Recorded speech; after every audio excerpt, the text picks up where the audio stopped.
No, uyu munsi ni kangahe? Niwo munsi ni nka 40 ni nk'ivyo byose. Dore izuba kandi nkwereka hano nuko harimo agacucu kamwereka izuba riri hanze ukuntu dore ukuntu hanze hacanye.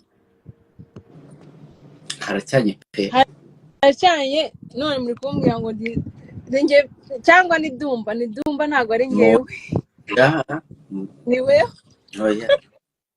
Niwe wanyigishije ibisazi. Niwe kariya gatimba wari wambariyemo indani wagakuyemo. Yes we do. Nagakuyemo gute? Hasi wambaye iki?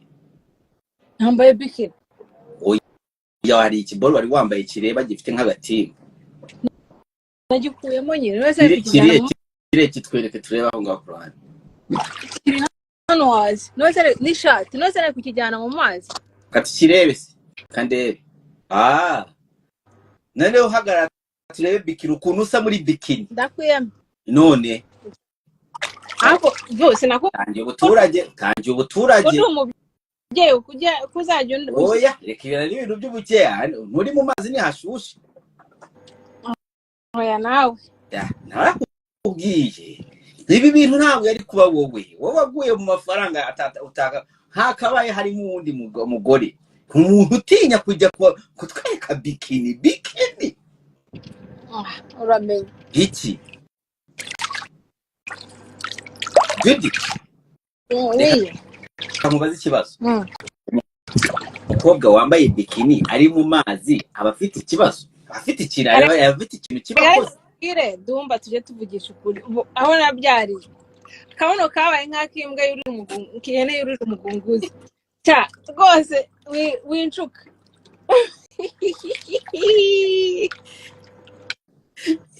umukobwa ikibuno cyane cyaragiye kijya ku mukobwa wanjye mbese urumva kuseka ubu nawe nk'ihene yuri umugunguzi neza wabonye ukuntu ihene yuri umugunguzi amaguru aho mbese gurikiye nuko ubu usanga ujya njye kuratira nukuvuga ko ntabwo wiyizeye nta myizerere ntayo none se njyewe nkubeshye Krista ngwamagaye kangahe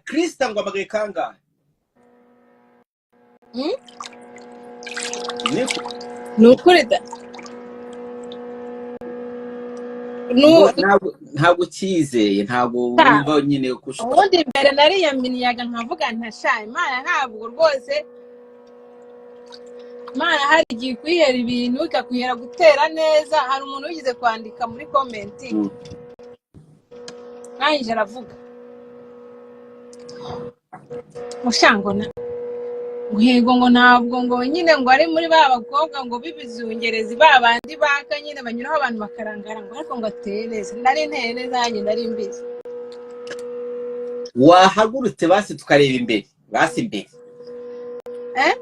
imbere na nyuma dushaka nta kabuno kawe dukeneye imbere se tu rega ndimo nubwo utabyumva rigekera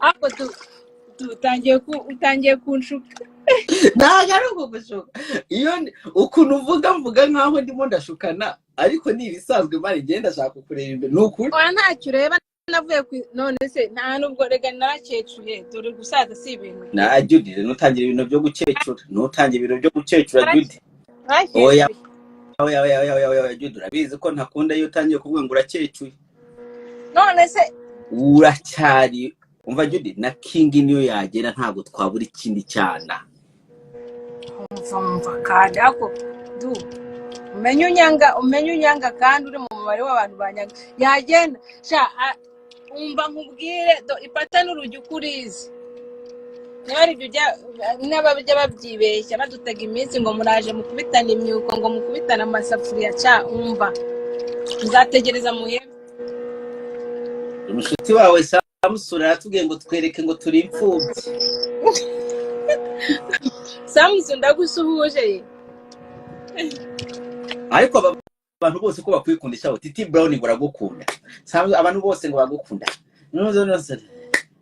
kira mutu ngo aragukunda abantu ko bakwikundishijweho oya abantu barankunda ndi umuntu w'abantu urumva ngaho haguruka wireka abantu bakunda bavuga ati nguyu ndi hano ubuze king ubu king ari kundeba ndimo kwibalance ndi kwiyerekana navuga ko ndi King se ninde? King ni yagusanze imihanda. King nta kintu afite abwira abaturage, nta kindi hariya tu.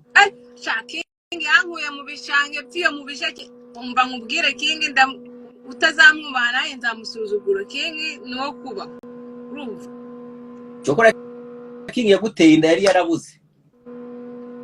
umva king umuntu uzamuvuga nabi umva nzamuvuga nabi inshuro igihumbi. Umuntu uzamwanga nzamwanga. Judy mubaza akabazo k'amatsiko. King nk'ubu ngubu mumaze iminsi mutari kumwe sibyo?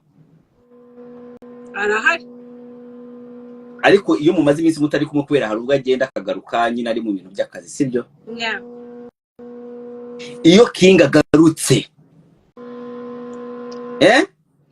akaza nyine ubizi azashushe nyine anashuka byatara akavuga ati wana nje nkumbuye umugore wanje. Wana uwo munsi mukora amatura ngahe? Uratangiye umva nkubwira we nkora muri mood dore n'ubutangiye kuzana ibyo bintu byawe rero kamande nivugira iki. Oya Judy mujya mutubesha ngo mufite abazungu ngo mwaragezeyo ngo mwakoze iki ibintu ngo byarabahiriye muri mu mazi dore watwiyemeho turakwere uri mu mazi yewe ngo ngurira yivu. Judy King yaje avuye ku isafari afite umushukwe agukora amatura ngahe ku munsi? Ega wowe naje muri aya mazi kugira ngo nyine ibibazo byawe umbaza ntafite ibisubizo nkwihorere nikinire n'amazi mureke naho ubundi nta bindi nta birenze twibwire. Dore Samson ngo tuba dufite amatsiko.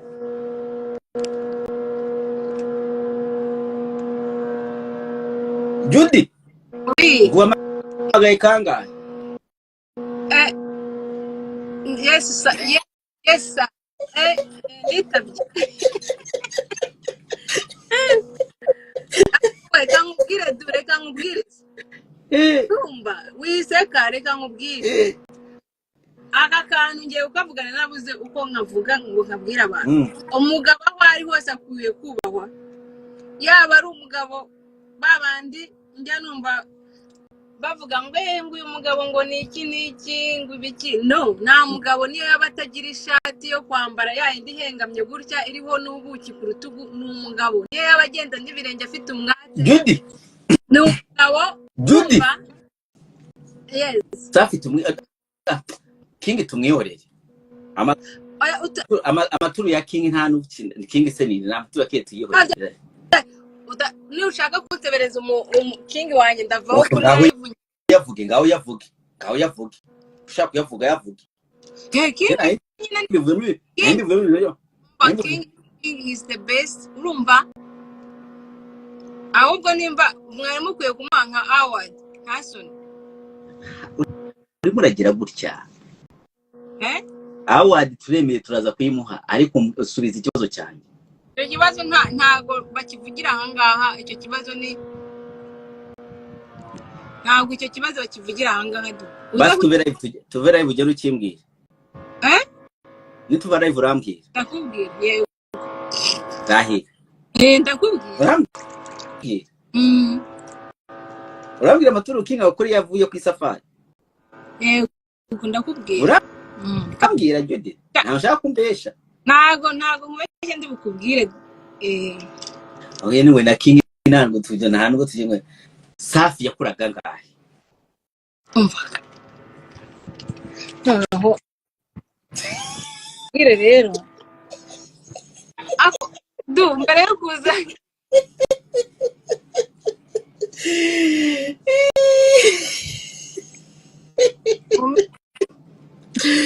Reko tubwire Safi we yakuraga ngahe turekane na King.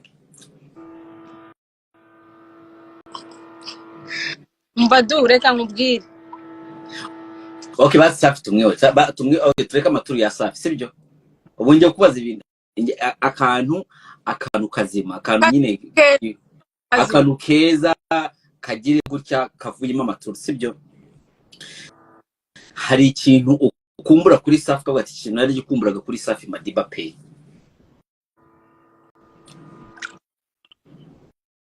ubwo niko kantu keza rero wari ubonye imbaza. Ikintu ukumbura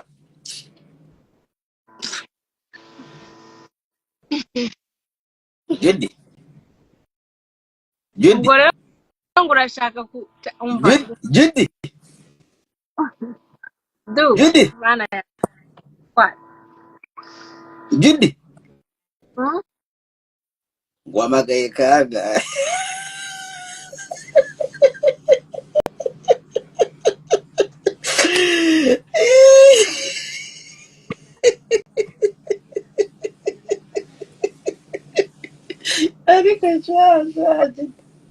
ariko Judita ayo mazi ko agenda yo gushuha jera na yashuye du mba nkubwira aho nyine iki ariko Judi nawe mbaze nkubaze nawe mbaza kwenda ndabona ibibazo bijyanye nta gishoboye ndabona binzonga gusa nta reka nkubaze rero bona ari ngiye kuza ngo tujye gutemana ibiti ariko nurangiza urandeka mbaze cyanyuma ariko urakibaza nyuma maze tumaze kuvuga cyanyuma ndakibaza nyuma urangije ariko ndashaka nicyo narimbitse cyanyuma nayo numvise ngo mu biti habamo ifaranga cyane ngo byinshi hose umva ndavuga kakadumba igiti hanyuma nyine dukorera amafaranga hanyuma rero nguhamagaye nsanga wagiye mu Rwanda iyo mpamagara nkakubwira ngo ndi seriye wari kwemera nkaza tugatema ibiti oya nta biti ntabwo wabishobora sheri gute mbere nibi nakazi karuhisha cyane ku buryo umugore atagakora ese ari ukubaka no gutema igiti bw'icyoroshye ni iki ayibona wari wakora muri ntuza muri construction wabonye bayikora oya biragoye kurusha construction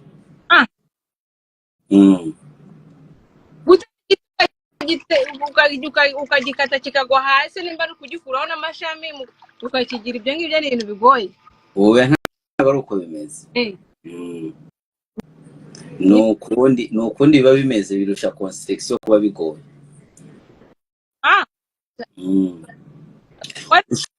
ushobora kugenda umunsi wose ushobora kugenda umunsi wose wikoreye ibiro 5 cyane ibiro 5 ibi 5 kimwe bibiri iyo byaba abikorera umunsi wose utaruhuka oya ntabwo wabishobora cyane noneho bakakubwira uba ufite ikintu umeze nkaho uri kurasa n'abasirikare ntabwo barasa umunsi wose reba nk'umusirikare uri murarasa akafasha imbunda ipima ibiro 5 ariko akarasa umunsi wose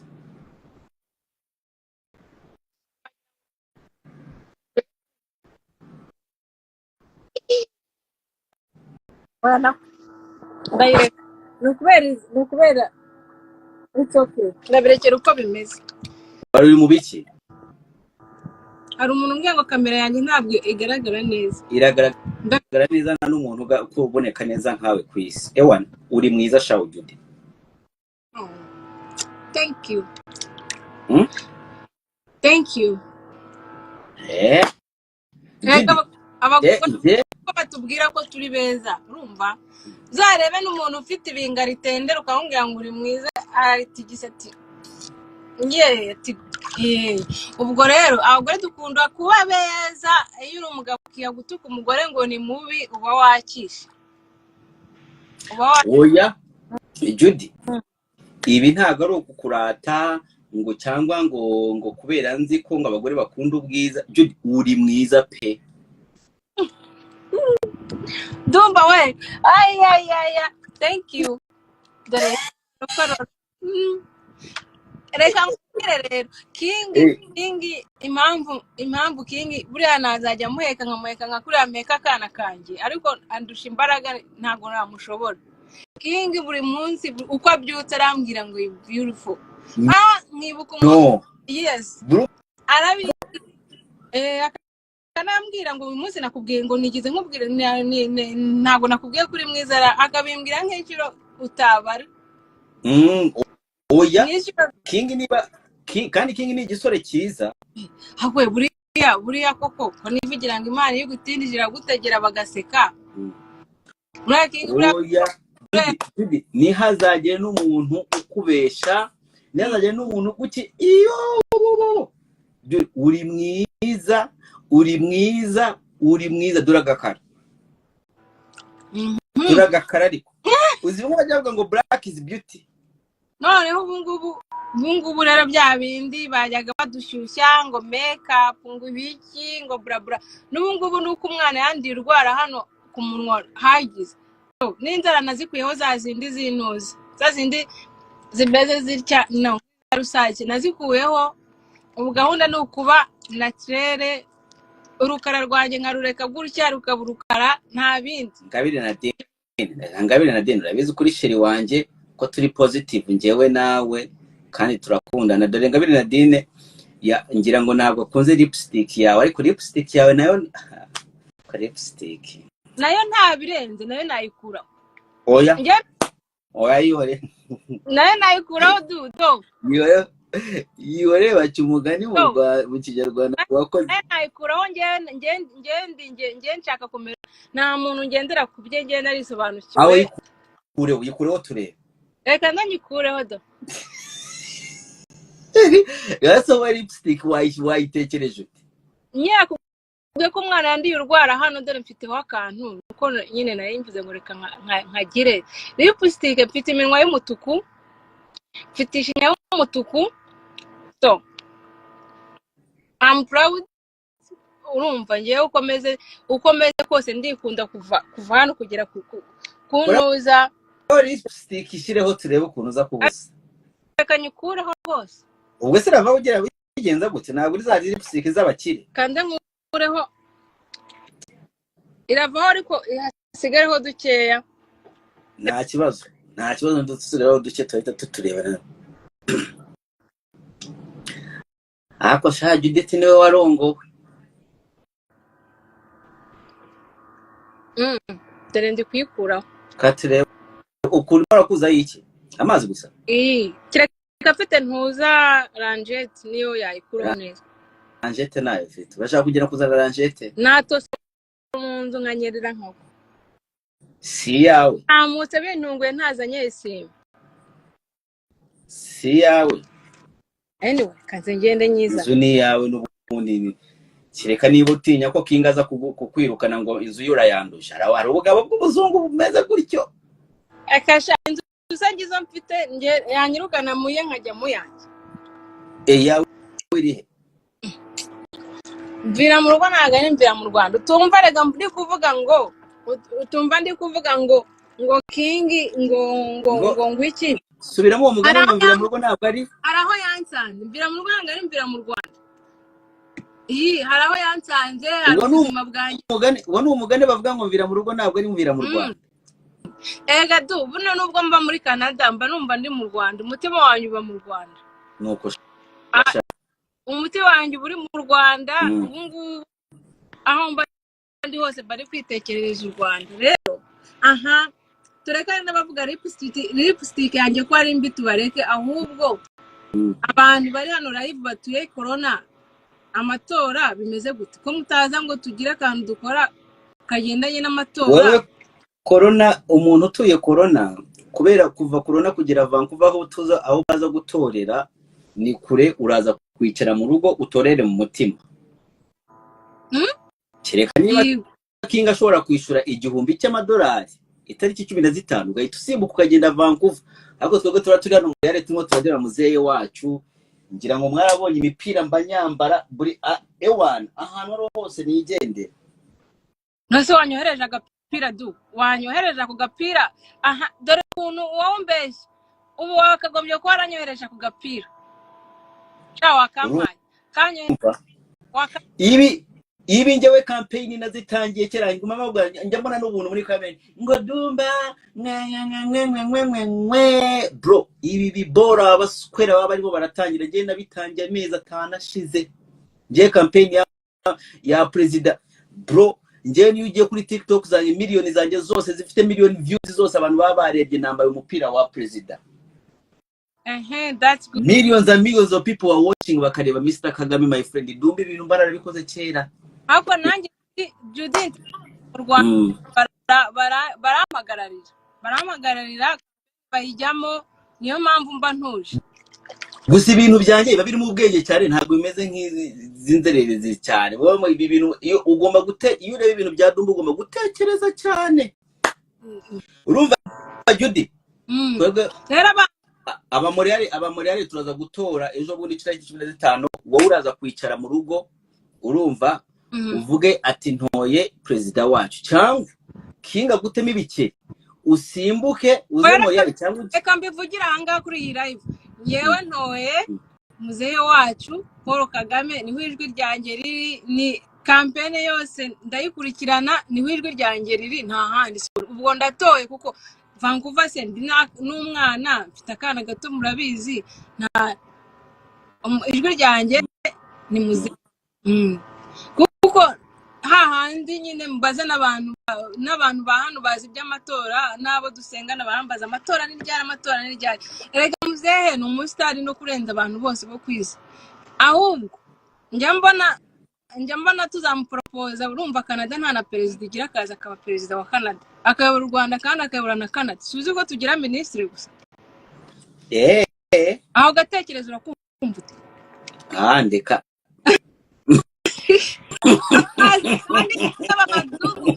reka nkubwire na president yabayobora nabo muzehe wacu nawe yaza akayobora Canada neza akayobora ese uri kuki batagira president ubundi muzehe turamukunda urumva ibyo bintu utangiye kumbwira simbizi ndeka Canada reka nkubwire akuze ku mutima agasesekera iki ku munwa mvuze ibyo ntekereze none se ubwo kandi ntabwo ari ngombwa ngo dutekereze bimwe niba atari kubyumva ni igitekerezo cyanjye ese nigeze nkubura rero so muzehe nkubura wabura ese ngewe uburanya abakire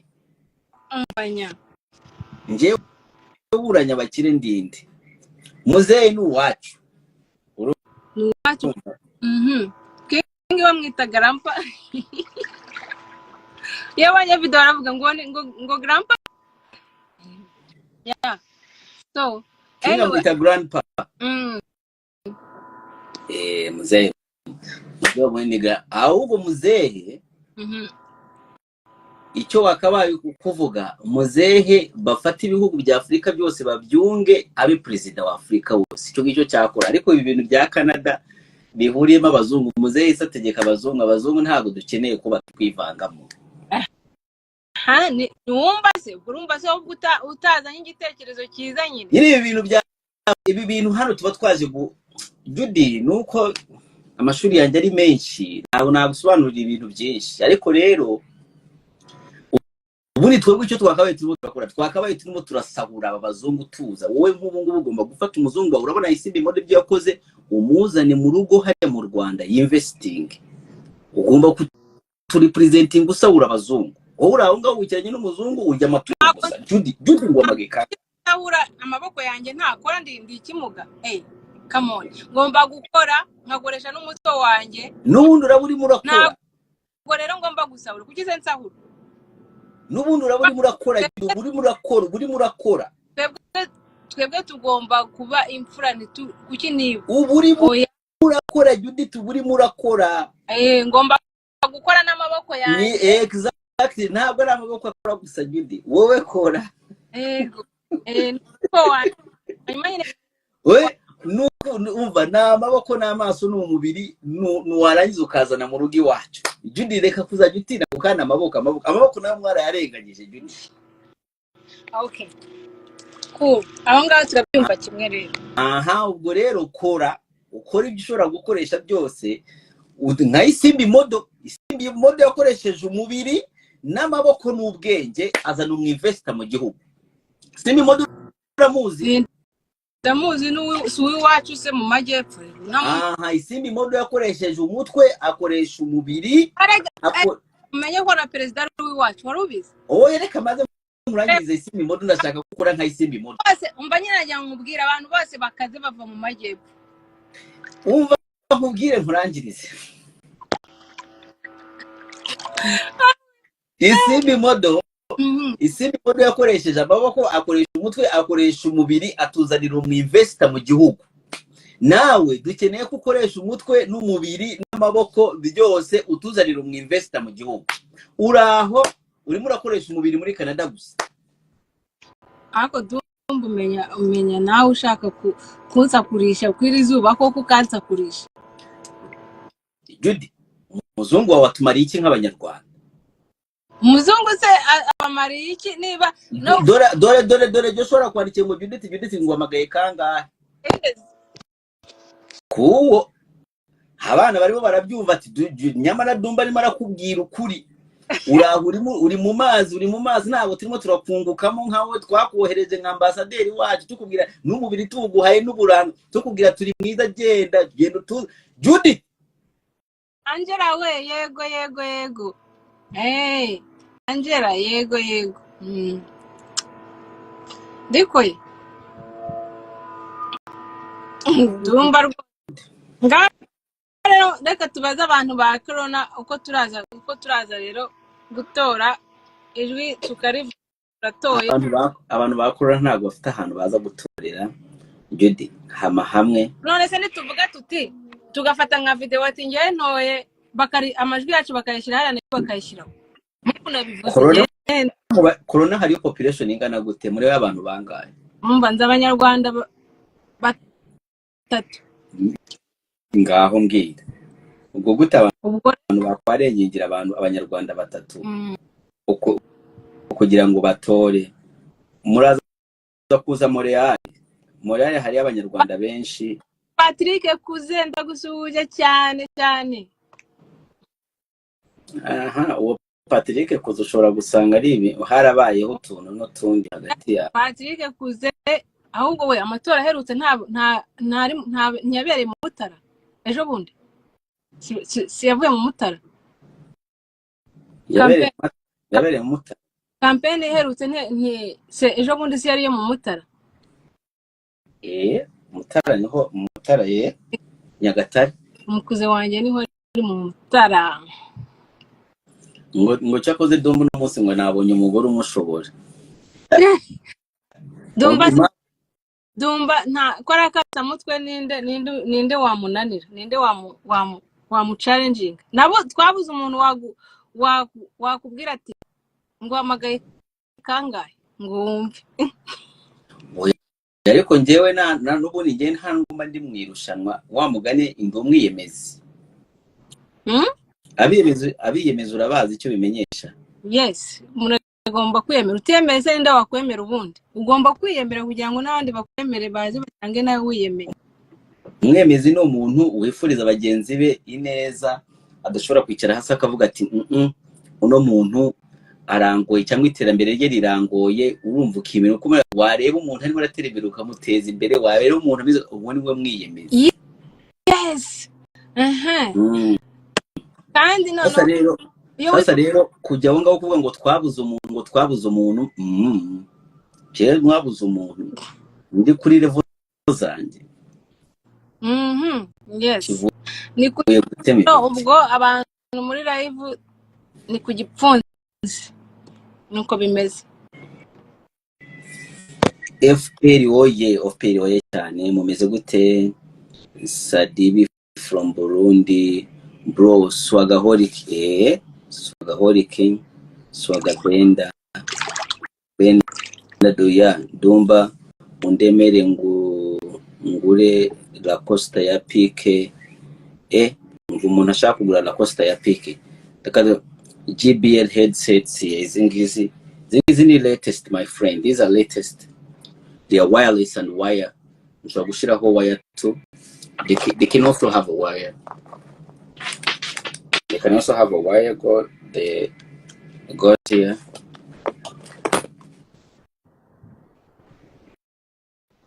They work. Okay, this goes into iPhone 15 Plus. Aho menyera ko iPhone ari iPhone 15 Pro Max, guys, aho bayicagingira haba hajyamo aka kaboro. Ubwo bayicagingira iPhone 15 Pro Max nuko ntago bwa buboro bwa ma iPhone bwa bundi bwa kera bwa charger nk'izi charge kamereke izi charger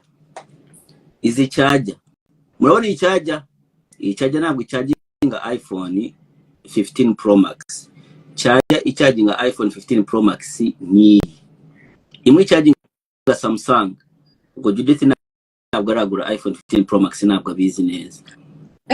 Iyo ngiyo ntabwo ndayigura, njyewe ndacyafite 13. Ubwo njyewe ndimo ndavugana nawe nkoresha 14 Pro Max, iyi mfite mu ntoki ni 15 Pro Max. 15 Pro Max urumva icagingwa naka ngaka gacaginga Samsung, ntihazagira umuntu kubesha aka. Wow. Ndacyafite 13 kabisa. Rero muzavuge ngo mwaranshyigikiye ngo ndati ngo ndi umukene ngo 14 ngo zarabuze ngo sinzi. Ziba zihari telefone igenana nazo 14 na 15 Pro Max, na ubu ngubu 16 igiye gusohoka ejo bundi ndagura iyindi.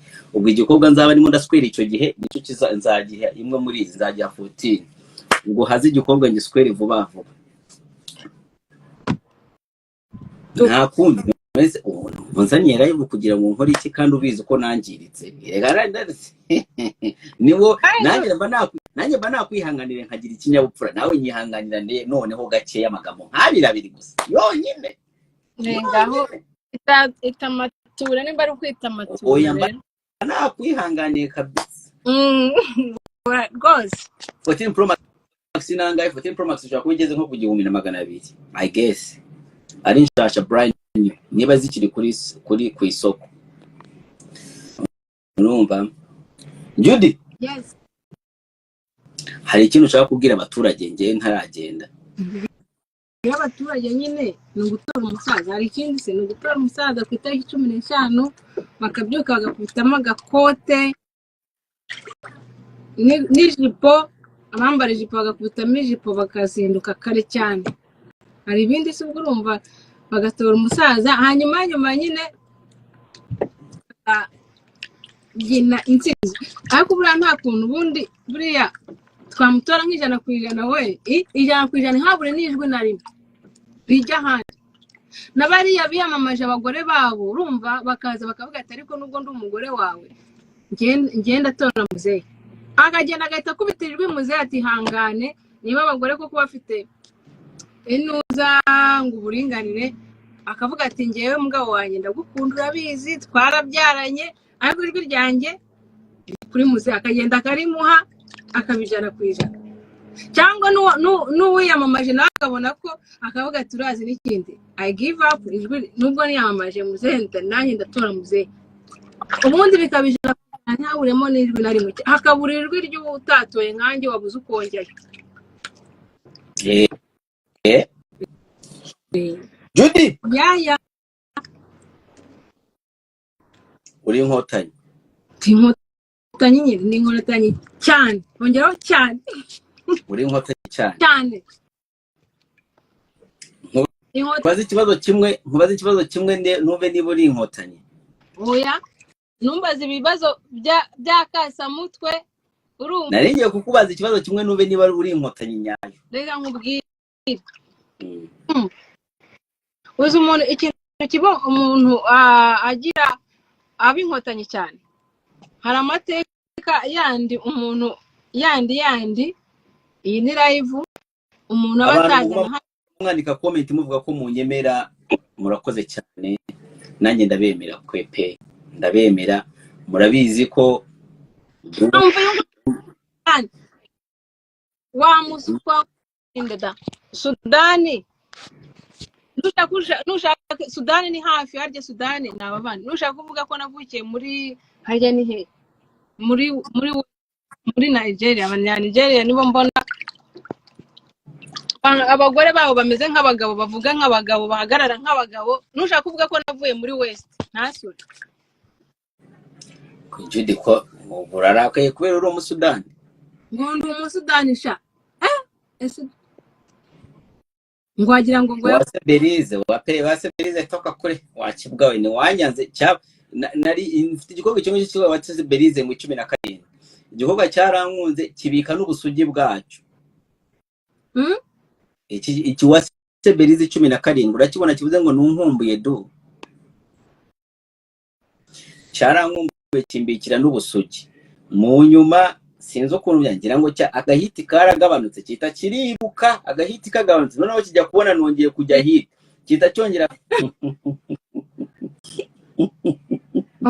Belize tukakure ngo mwisiza nikabonekera mu isakara. Ubwo rero umuntu wakatiye Dumba waragiye hiti ukaza oya agahiti kongeye kugabanuka. Hari ukuntu nza mu biti urumva agahiti kakaba nk'akagabanutse kubera simba ndi ku mihanda cyane. Noneho nagaru bakavuga ati uwo yarazimye nagaruka mvuye none narizanye nagize iki ngasubira imihanda ukajya kubona none bijyana byongera biragaruka.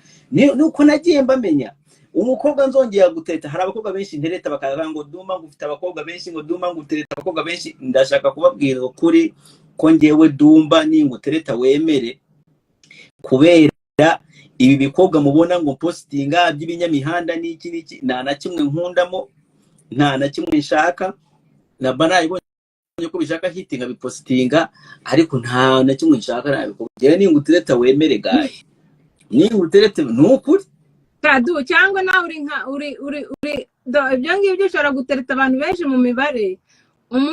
Umuhungu nyine yari afite abakobwa benshi atereta noneho abwira abandi bakobwa ati ninjye atereta undi aravuga ati akagenda wese yavuze ari ngewe nawe baravuga batereka tujye kumushaka ahubwo munshakira ibyana guys munshakira ibyana bajya kumushaka bamugezeho arangije arabareba abona nizanira ibikobwa hano urumva turimo turatwika manu ukajya kubona abantu nsanze igikobwa ndagiteretse ngo hango bari abakobwa baba ngo se bo kuri live nkakireba mu ngo cyuguti mabere umuntu wo kuri live ni uri murafuhira kakanya umuntu wo kuri live ubu ngendi corona we ari Montreal nimba ari Montreal cyangwa nimba ari Edmonton cyangwa nimba ari hehe ubwo twahurira hehe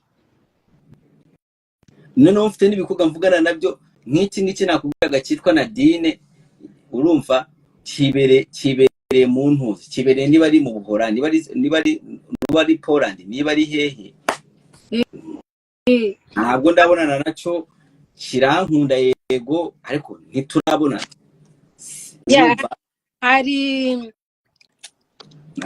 ariko urumva sasa rero nimpura nawe mu mihanda ya Montreal kagotere turi cyana cyiza emera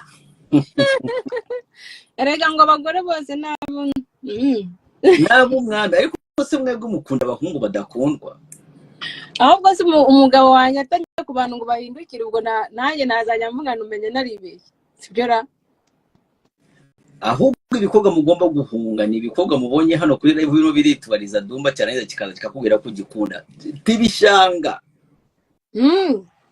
igikobwa ubonye kikaza kikavuga ngo nkunda Dumba cyane kikagaruka kikavuga ngo kiragukunda tibishanga kubera icyo ngicyo gibonye nagisatura ntabwo gishora kunyengera urumva Judy ubundi mfite utugambo twinshi mvuga ariko ntabwo ushobora kutuvugira hano uriho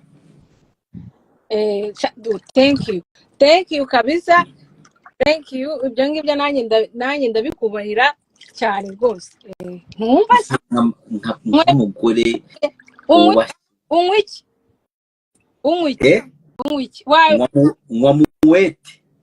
muwete se okay ukanyira kugeraho rwose uyisoma Judy turambeshe you promise yuko anytime uzageza kuri live yanjye uzajya nyine uko ugomeza ukaba kuru numbaze bya bintu nabashije gusubiza byakasa mutwe nibubonere bisubizo Judy urabizi uko ngewe ntago ariko burabura warubazo butoya bwa King na Safi oya ntukanzanire uzajya umbwira King wanjye utwiza tumushime urumva naho ibindi reka kashwi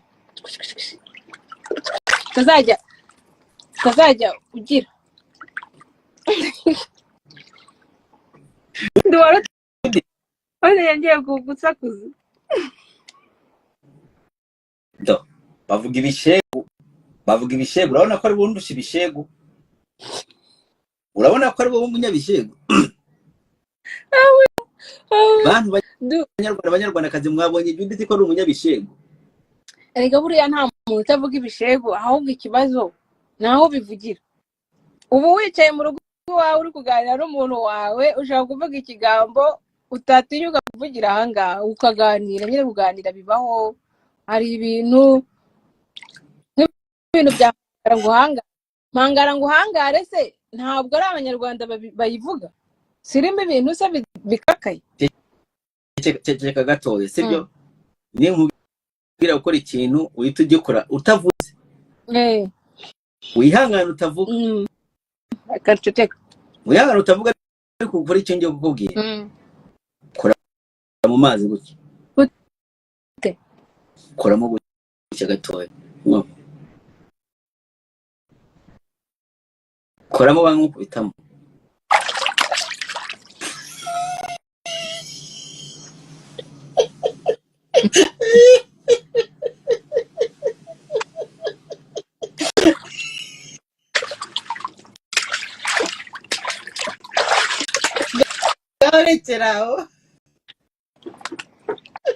What?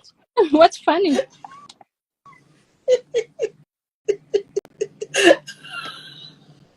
Dude, but I know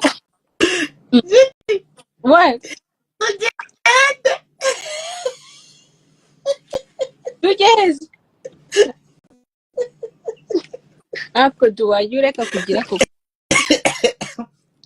umuziki banyarwanda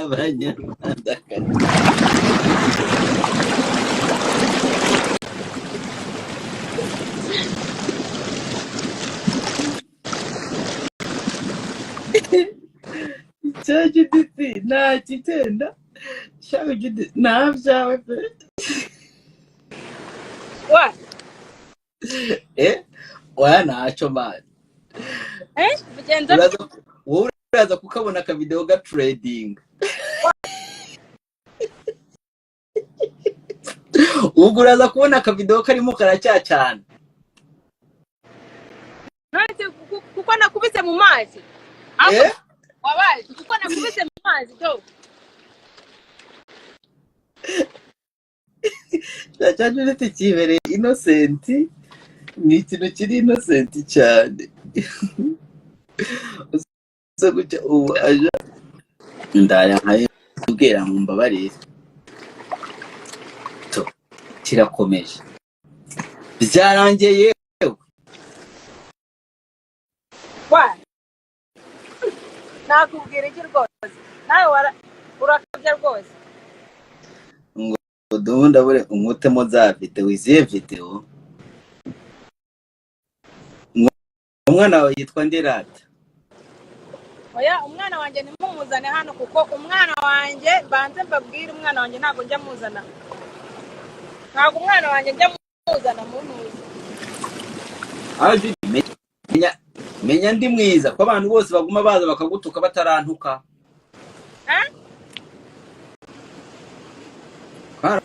bose baguma baza bakagutuka batarantuka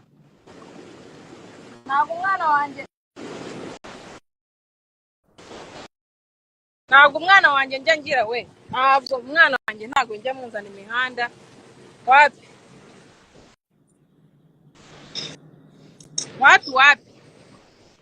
Judith yes wanze ko tugenda ngiye kukubaza ikibazo cya kasamutwe ndagiye nta bibazo nshaka twarangizanyije gahunda no gutora umusaza urumva abantu ba corona mu nyandikire mumbwire uburyo tuzahura tugatora tukishyira hamwe tugatora ariko nge natoye ubundi zanjye sinatoye muzehe oye ariko aba bantu nuko nuza atari yanjye aba bantu baguma bavuga Judith nari kuba nababrotse shaho babarekera iki se tu rega nkubwire ubwo njye narenze urwego rwo kwinginga abafana. Ni mwebwe mukinginga abafana erega. nta muntu winginga underega, reka nkubwire. Nta muntu winginga abantu, reka. Oya biriya bintu byo kuvuga ngo nubroke umufana byari ibintu byanjye kera ninjye wabizanye nkavuga ati abafana nimubabroke, abafana nubabroke. Icyo gihe nari Dumba wingingaga kugira ngo mbone abafana, wumva abafana abagomba kumfana baramfanye bararangiye. Ubu ikigoryi icyo ari cyo cyose, agashino kanyi nakariko kose, imbuga ewana mabere yanyu nayo yose akoze ikintu mwumva sinyishaka muri comment tibishanga, ntabwo nkinginga abafana jewe n'urwo rwego nagezeho. Ese ko Bruce Melody nawe yanyishizeho, Bruce Melody nawe ntabwo akinginga abafana, birimo biramugaruka. Bruce Melody ni umuririmbyi yigize umuburoga ngo nawe ntabwo akinginga abafana. Ubu bigiye kumugabo. Dumba buriya ukunda umuntu sibyo? Ukunda umuntu buriya uba umukunda cyane ko niyo mwanga umwanga. Rero ntabwo ndi ku rwego rwo kwinginga umufana yigije muri comment akivugisha ngo simaye ngo Judith ngo sinzi ngo ni igikarango, Judith ngo sinzi yabaga mitangutibishanga. Ibyo ni ibyanyu Judith ngo mukishaka gatwiko, ngiye Dumba gatwiko ndacyagashaka hiki ntemi biti byanjye. Naratwite naramamaye imahanga, ndamamara imahanga bose barame. Dumbwira uwo muntu uri kumbaza ngo mfite boyfriend, mubwire ngo mfite umugabo n'umwana.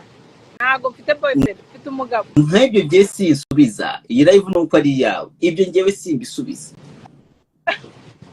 Ibyo mbita mburuka. Reka nkubwire, ufite wijambo live yanjye ni yawe. So niba waje ngo hari oya nuko nimubwira kuba burukura abamara kandi wowe urakeneye.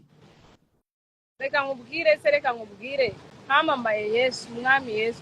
Nawe nge ndamamara ngo ngire wamamara nukumenya Imana, nukumenya Yesu, nukumenya mbese. Nawe ngewe reka nkubwire tu, ngewe ntago ubwamamare mbufatamo nk'ikintu gikaze. Hari abasukara nyina barimo barahangana ngo baratukana, mukomeze mutukane, mukomeze. Namwe mwigeze ababroga, namwe mwigeze ba Bruce Melody. ugasanga umakaritasi aravugira muri muratayipinga. Genda ufungure live uzuvuge guti Dumba gaswere, iyo gaswere nyoka yawe ntabwo ngeraho kozi nta kivuge iri muri ngiye ngutukira hano. Ahubwo turi ku gatelefoni kawe urimo urakanda gaswere nyoko utarayirangiza gaswere nyoko, mwangu ntabwo tutse gaswere nyoko iyange kugeraho mbere. Wowe gaswere nyoko urimo uratayipinga gaswere nyoko iyange bayarangiye, tuba twagiye imbere. Wowe ugapfana na keyboard ngo fuck you wakigobwa mwungumva namutwara. Buriya ngiye mana abarangi buriya nakurangiye ugenda gutayipinga nakurangiye nagutanze imbere ukajya kubera Bruce Melody arimo arangigana. Bruce Melody akaba arimo arangigana nawe ngo reka nkora ibyo Dumba yakoze. Ndabareba nkabibwira,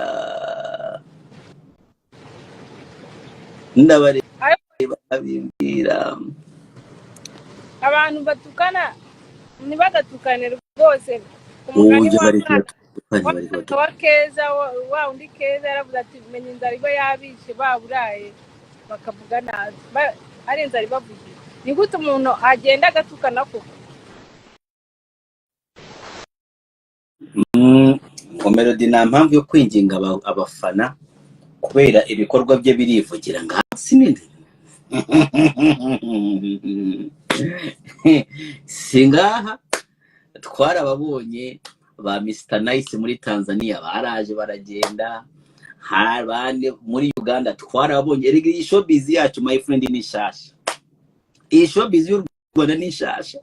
Twego you're talking to Dumba akurikiranye showbiz z'abatipe bo muri Kenya ba Redisani bande bose ba Nameless tubaye baza bagenda. My friend, we still have Chameleone muri Uganda that is standing for 25 years. Twebwe tuzi impamvu Chameleone ahagaze hariya. Nshobora kukubwira impamvu Diamond arimo ara trending for ukuna trending my friend. nshobora kukubwira impamvu Meddy na n'ubu ngo asohoye indirimbo yaba hit ataguze views. Ibyo biboro byose ninjye ufite ibisobanuro byabo. So rero iyo nkubwiye ati Melody Melody ukeneye abafana, mba nkubwiye ubwo baramubwiye ati Melody ukeneye abafana. I'm telling you my friend, I'm telling you the reason why the Ben ashobora kuza akamukamwiginga ngo asohore indirimbo agasohora ikaba hit. Bakubikubwira iyo modo urumva kunda nshuti yacu uyu nindera baradukunda nawe du I love you Esther. Uburoka abantu niyo waba utamuvugishije apfa gusanga utamufana ahita aburoka. The Ben ni igifura ndamuzi, ahubwo se ni igifura ndamuzi, ariko we ntabayumva ntakunze ko ntako ibyo biboro bya yita kuba bafana ibyo bavuze. Yes ntukana Judy.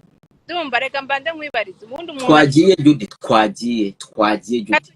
Nawe ukunda uburayivu umeze nk'akasuku. Akantu kanyuma ni gute umuntu aza kuri live yawe wa mugani agatukana yafunguye akabari yatukanira why umuntu utukana ko wagyuzanwa n'ibyiza ukazanwa n'ineza tukiganirira neza koko agide ibintu bivemo we ntabwo bagututse baba bashaka kumbabaza baragutuka kugira ngo mbabare, ntabwo baba gutuka bakwabariza iki se wewe ngiye ngomba kubabara, ntabwo ugomba kubabara nawe. Oya iyo mvugiye kuri Judy iyo mvugiye kuri Judy tugera mu mafaranga dumba rwose dumba King nzamba ndaguzuje dore King harya muri Amerika ngiye nazi ko bamure muri Amerika Judy bakikungira vibaya abantu bakakuvuga nabi jewe mba numva igipfunda gikuzuje international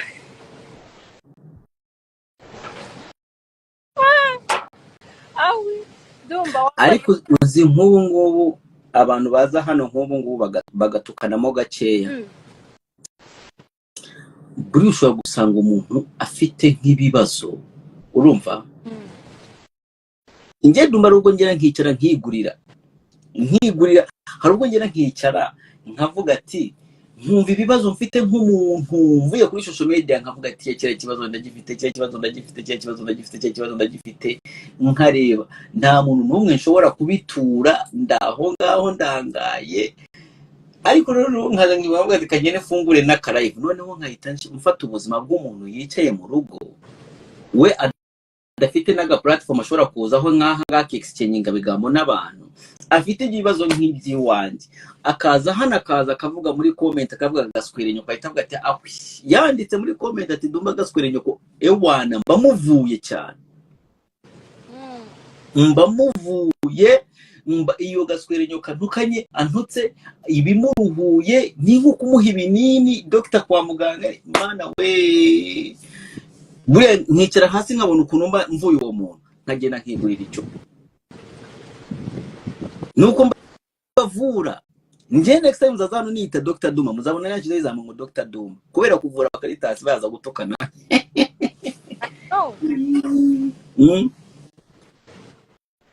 Murata Duma muraberanye ariko sha murakikoze tu Dumba ngiye nkwemera nk'inka mwana wa nta kibazo sha medicine nawe kwari n'abakaritasi bazano bakabwe ngo baranyemera wa mwana naye ngiye kumera nka Yago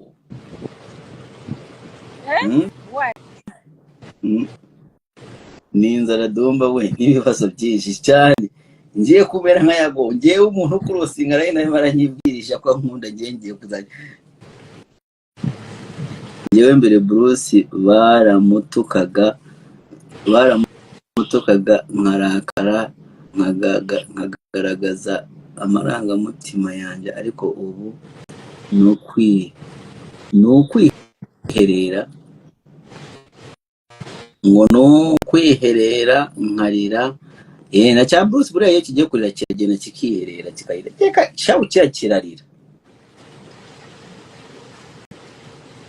bavandi reka nkubwire ifumbire y'umukiranutsi n'ibigeragezo n'ibiki byose abantu hari igihe bakuzira bakakuzira ariko nyuma nyine imana ikaza ikavuga ati mwana wanjye ubundi imana itaguvuye hose ninde wakuvamo ibipfu gusa. Dumba manu umaze kubyiye wape vuno mu Caritas uno mu bloke uhe uvuze ngo Dumba umaze kubyimba niba byumvise ko mbyimbye akakanya njyaho nabyimbi uyu nguyu uvuze atumva ko nabyimbye kera avuze ko maze kubyimba ejo bundi oya bomuretse gato umuretse gute kuko uyu nguyu umuretse umva Dumba baragukunda njye nagera ifu bwa mbere barambwira ngo bwira Dumba ze live urumva umuntu abaro ngo maze kubyimba akakanya wowe ubibonye akakanya ko nabyimbye akakanya uzigiye maze narabyimbye wowe do you know aho nabyimbiye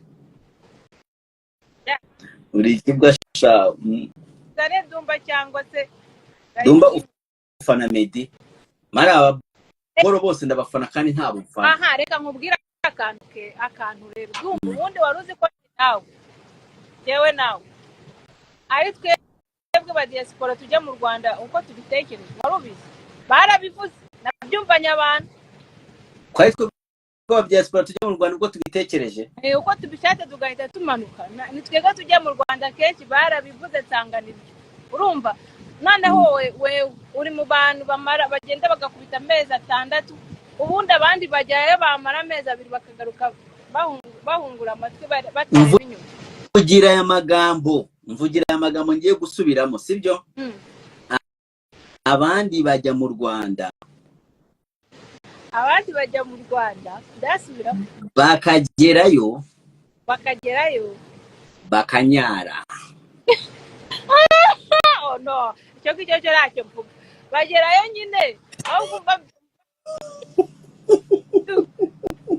bagerayo urumva bakaryoshya bakagaruka tubiramo ijambo navuze Dumba we urakaze reka nabikubwira wenda reka nabikubwira wenda nkabikubwira n'ubyemere kabivuge kuri abantu badukurikira Dumba urarenze nanjye nanga tuzi ko nigeze kukwandikira reka mbivuga ariko ubundi ko nakusa rwakasa mutwe tuzi ko kwandikira nkakubwira ni Dumba numvise bavuga ko nabone uvuge tuyigure ntabwo byibuka nga byara amagambo rero narebye mu biti imibare nsanga tanga igihe umazeyo hagati bandimwe ubu byaba ari ukuri tanga muswera Judith nta kigenda cyawe guys reka mbatere story ya Judith ni jewe nyine mbatere story ugiye kuyivuga nabi ntabwo uzi kuvuga story baburetse adandangiza inkuru yanjye njye nyitangiye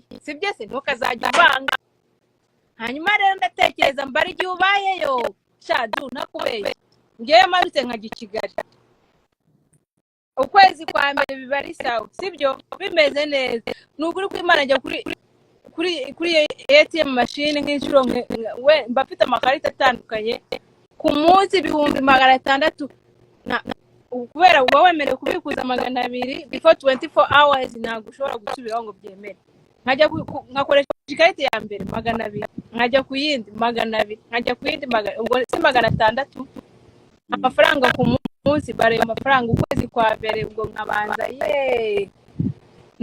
nagenda n'ibyago ikarita yari gihe ugenda ikimashini kikayifata iyo kiyifashe ikagaruka ntabwo yongera gukora rero abantu baho mu Rwanda nta n'uwo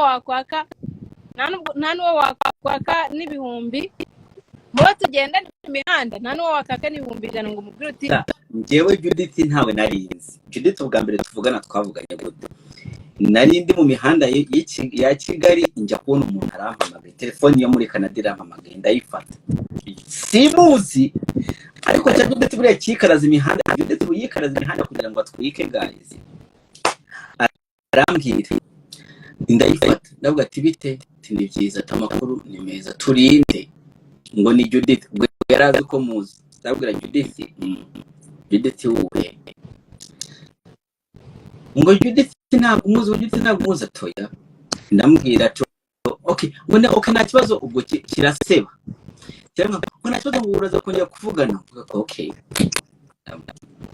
ndakihore noneho sizuko nari munavugana n'abasabe nari munavugana n'abana aho ngaho abanyamakuru nyine bahita bakuvugaho bakuvuze bavuga ngo Judith wasafi ngo baba muri Canada ni mu mutwe ndavuga ati wa muboro wamamagaye noneho nari ndaho ntitwatinze nyuma y'iminsi nk'ibi Judith arongera arampamagara avuga ati aha ubu ngubu ndakuzi ati bite ati byiza atamakuru nahise nafata vuba ati ngo n'ibintu binyeza ngo Judith ngo wandi ngo none nawe cyangwa ati noneho nakumenye ndakibwira ko nakumenye bimeze gute Judith kumamagaye iki umva shaka Judith ibintu cyambwiye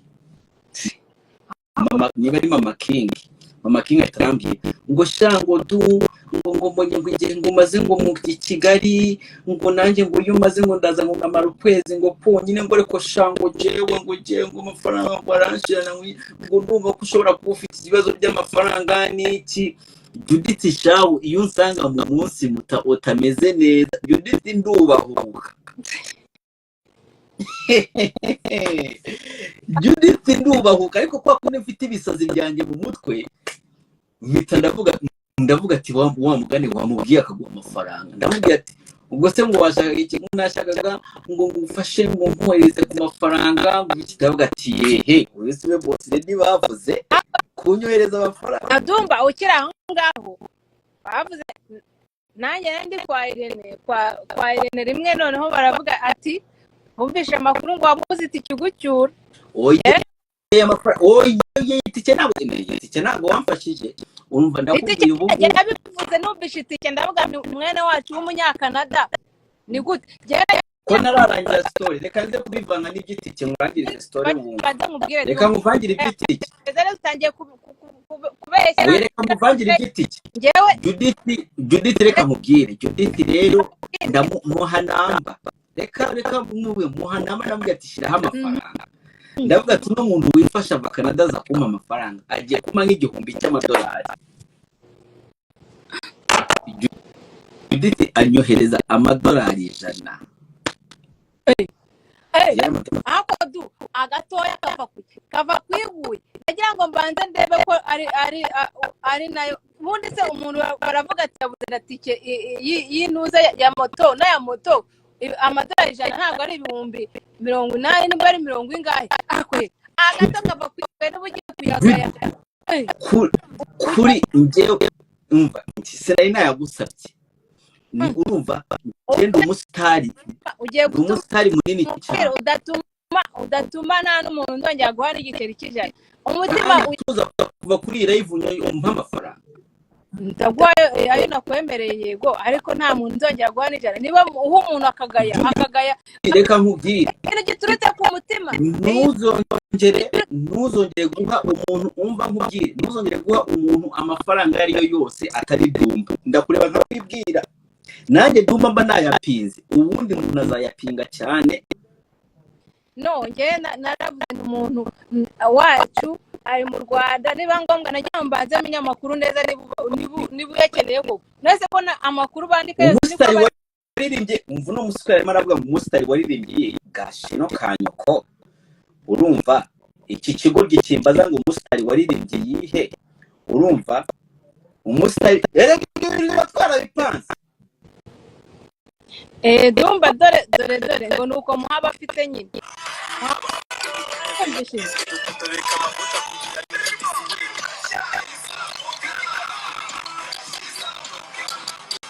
Dumba reka nsubize abantu ushaka kumenya indirimbo naririmbye kankubwire umva kumenya indirimbo naririmbye umva buretse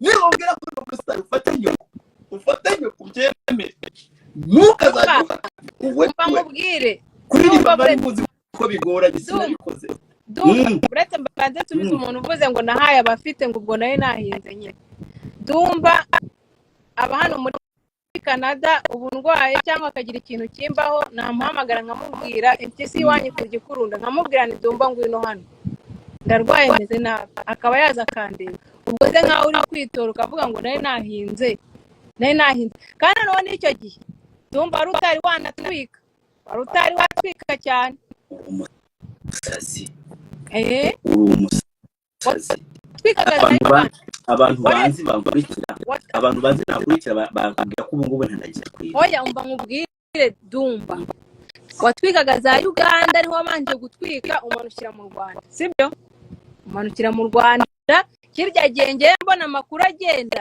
numvaga ko niba uri muri Canada urumva ngewe ngukeneye hano muri Canada ntabwo ngukeneye mu Rwanda nanjye ngukeneye hano muri Canada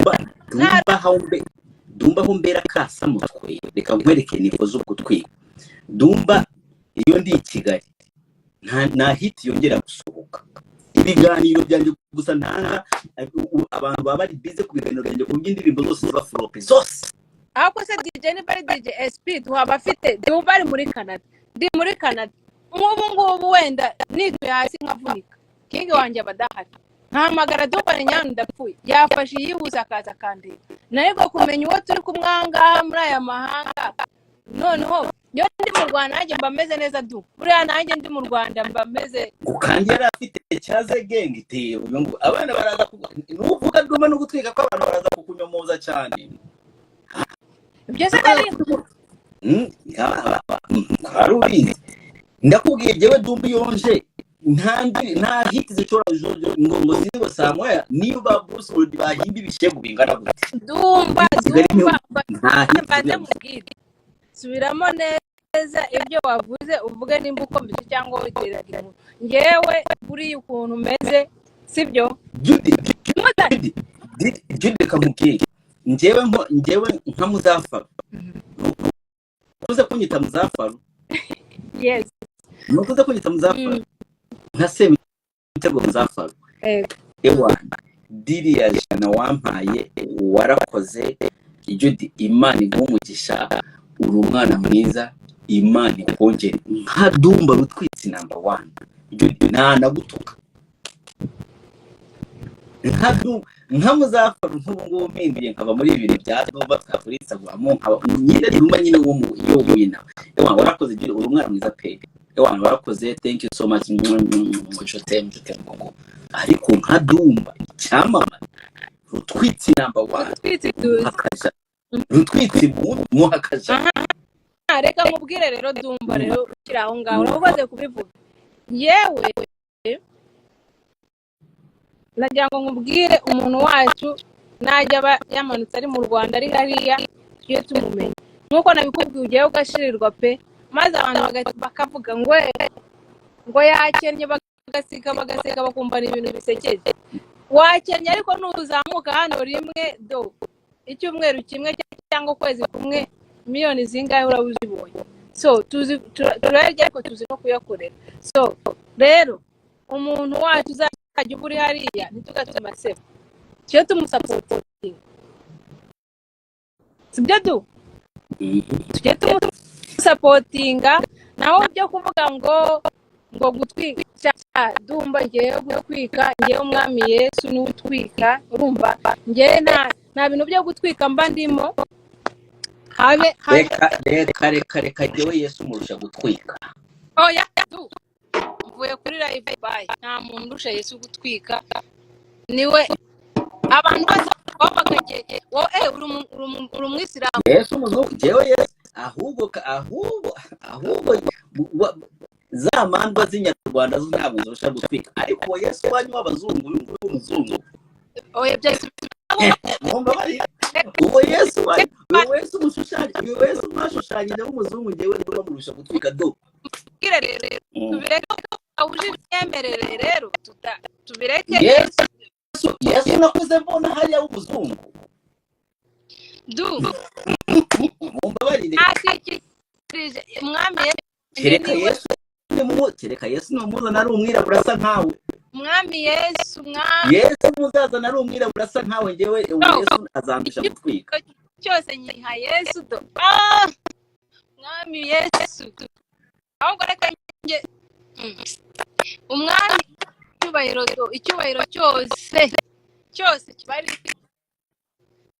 umwami ariko uravuga Yesu umwami Imana ntabwo mubizi ibi bintu muzajye mureka urabihubukiramo